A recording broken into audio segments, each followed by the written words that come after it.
বাজারে এখন ঘুম থেকে উঠলাম, ওঠার পরে যাব বাজারে।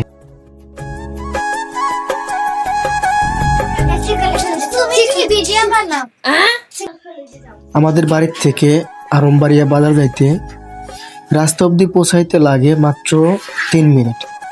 তার আগে একটু রমজান মাসের কথা বলি। রহমত, মাগফিরাত আর নাজাতের মাস নিয়ে এলো পবিত্র রমজান।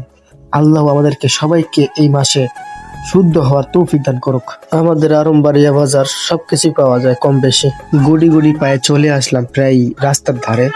রাস্তার ধারে থেকে এখন দেখবো কোন গাড়িতে যাওয়া যায়। এখন যেহেতু রানিং রাস্তা, এখন কোন গাড়ি পাবো না পাবো মারছে দেখি। এমনি সময় গাড়ি থেকে কত আর এখন গাড়ি নাই, জায়গাটা ফাঁকা, গাড়ির জন্য দাঁড়ায় আছি। অবশেষে একটা ভ্যান পেয়ে গেলাম। 3 থেকে 5 মিনিটের ভিতরে এখন বাজারে পৌঁছায় যাব। আমাদের রাস্তার ভিউগুলা অনেক সুন্দর।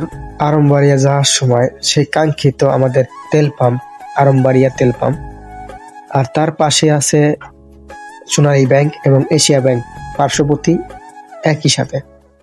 আর আসনা স্কুল আর হচ্ছে আরমবাড়িয়া বাজার পাশাপাশি। এখন যাব বাজারের দিকে। মাংসের বাজার আর হচ্ছে মাছ বাজার, দুইটা পাশাপাশি। প্রথমে আপনাদেরকে দেখাবো, প্রথমে পরে হচ্ছে মাংসের দোকান, মাংসের দোকানে পরে হচ্ছে মাছ বাজার। মোটামুটি আরমবাড়িয়া বাজারে A to Z সবকিছুই পাওয়া যায়। মাছ বাজার, মাংস বাজার একসাথে। দ্বিতীয় অংশ দেখার জন্য ফলো করে রাখবেন।